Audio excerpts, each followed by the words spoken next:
Second time I seen him was at his home in Las Vegas, Nevada. Everybody thinks he faked his death. He's not dead. There was many things that happened and he got set up for a little bit. Tupac got caught on TMZ in 2009 after he burnt his fingerprints off and everybody seen him, right? The LAPD went out and covered that shit up. Look it up on TMZ. Look it up. Go look it up yourself. Go look it up yourself. You think I'm scared of you? Let's go. Idea who shot Shook? I'm pretty sure Shook knows who shot Shook. Yeah. Well, I mean, so when he comes out of sedation, I'm sure anybody who gets will tell you who shot him, right? yeah. But if the police say nobody shot him, I believe nobody shot him. And if nobody shot him, that's the same nobody that shot Tupac. And if nobody shot Tupac, it's the same nobody that shot MLK. Is Tupac alive? He's alive on my playlist. All right, we'll leave it there. There you go. To go back to the hospital, St. Bernardines, California. And I tried to go back and get some type of history. Did Katt Williams just low-key expose Allie Carter as Tupac's daughter? Sis, come sit down because this right here is wild. This might be one of the most jaw-dropping twists we've heard in a minute.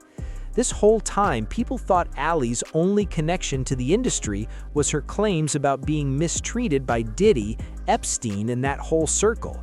But allegedly, she's been way more plugged in than anyone realized. And here's the kicker. Word is, Tupac's family supposedly knew all along. Some are even saying they worked overtime to keep her identity under wraps so nobody would connect her to Pac as his alleged secret child. Now, if you've been following Allie Carter's story, you already know she's been through absolute chaos trying to expose what she says is happening behind the scenes in Hollywood, but nobody had Tupac's daughter on their bingo card. According to insiders online, this has supposedly been whispered about in certain industry circles for years, but people stayed quiet because confirming it would add serious weight to everything she's been claiming. Denzel Washington, Beyonce Knowles, Ellen DeGeneres, Whoopi Goldberg, Lady Gaga, Chrissy Teigen, John Legend, Joan Rivers, Rob Saget. Do you want me to keep going? Now, for those who somehow missed Allie's full story, buckle up, you've got homework. Remember those Epstein files the internet wouldn't stop talking about? Allie says she spoke on that long before the DOJ dropped anything official, and instead of being heard, she got labeled crazy. And she wasn't just tweeting for attention. She says her home was torn apart looking for evidence. She had to relocate to another state. Her family allegedly received threats. Still, folks brushed her off like she was making it all up. Get pressured, attacked, stalked, and hunted down for your own information. You get abused and re-victimized again by people who wanted to argue a back and forth this week like that f***ing mattered. Okay, you had Stu Peters and Timothy Charles Homestead going back and forth and nobody has even bothered. Not that I give a damn and not that I understand that you guys are gonna be that selfish, but nobody has bothered to apologize for all the hell that has happened. But you guys were arguing back and forth and in that meantime we lost our home. You don't believe me? Here you go. What once was a full house, we were still paying rent on our house. What we were doing this whole time was moving everything because our house is gone. Our house is gone. This is the speaking out. What was our beautiful 3-bedroom acre home on 21225 Standing Rock Avenue, because everybody has the address, because organizations that were attached to Marx, Sawyer, and many other organizations decided to put out the address, my license plate to one of my cars, and many other of my. So here you go. You can have it. right? Because this is what happens when you speak out. This is what happens when you tell all the truth. This is what happens when you decided to stand up for the children, and when you understand that survivors don't just get to do a seminar, and when you understand that survivors don't just get to just be and then show up somewhere and talk and monetize everything that they're saying. When you realize that that's bullshit, then you will understand. Look at the tactics and pay attention. Pay attention. I'm still not asking you for a damn thing but to wake up. I'm not asking you for a damn thing but just to get outside. I don't give a damn about money, numbers on my platforms. You can have all of it. You took everything. The only thing that I give a shit about right now is the fact that there is a baby in the way. There's babies in the way. There are people that I love that I can't get out of the way. What am I supposed to do when the people in the authority that you're supposed to go? The difference, according to Ali, is that she isn't repeating rumors. She claims she lived it. She says she has receipts stacked on receipts. In her version of events, she was taken from her mother at 15 and forced into trafficking. That's when she says she realized minors from across the country were being abducted and used in ritualistic abuse. That people take pride in sticking bars up children.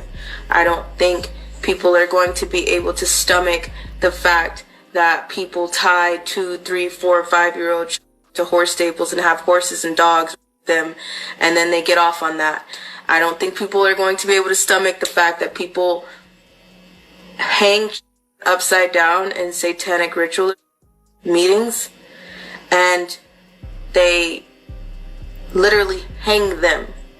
Literally, by metal prongs, they hang them to get dripping out of them, and people go up under and like you're under a rainfall. Ali admitted she wasn't surprised the feds didn't jump to protect her. In her view, elites have powerful connections everywhere. What hurt more, she says, was regular people calling her delusional when she insists she was just trying to shine a light on dark rooms. And let's be clear, she wasn't asking for donations or running a podcast tour for clout. In fact, she would disappear at times for safety. She even went as far as filing an affidavit naming celebrities she claimed she saw involved. Yes, heavy names like Birdman, Diddy, Denzel Washington, Young Jock, Beyoncé, and Jay-Z were mentioned. The affidavit described victims allegedly being placed on a table and chosen the way you'd grab a party favor. After one person was done, the victim would be placed back for the next. She detailed separate areas for different acts, describing a disturbing environment she says she personally endured. But here's where it gets even more explosive. Ali shocked everyone when she claimed she is Tupac's biological daughter. Now, pause. There's zero public proof beyond her statement. However, since some of her earlier claims have later lined up with headlines, supporters feel this could hold weight too. She says she was never acknowledged because a nurse switched her at birth, cutting her off from Tupac and his family. She also claims Tupac is alive and says if he doesn't publicly claim her, she'll reveal receipts and expose where he's supposedly been hiding. You won't be able to hide from the public if I do, okay? Anybody that was in my biological family as surrogates, they know damn well what I'm talking about. And if something happens to this woman right here, that's the only person that I will ever consider. She is my mother. I know nothing else. So somebody touch my mama, it won't be a Sandra Bland situation. You guys will be seeing us on t-shirts. And I'm down with that because we know where we're going. But if insurance releases insurance, you release everything. And I mean everything. If a song comes on of cleaning out my closet, everybody knows what that means. So I want to tell you now, I know a lot that I should not know. I haven't even got to the facilities. I haven't even got to things where things are buried. Why do I know cases that were in San Bernardino in 2005 when I was a child?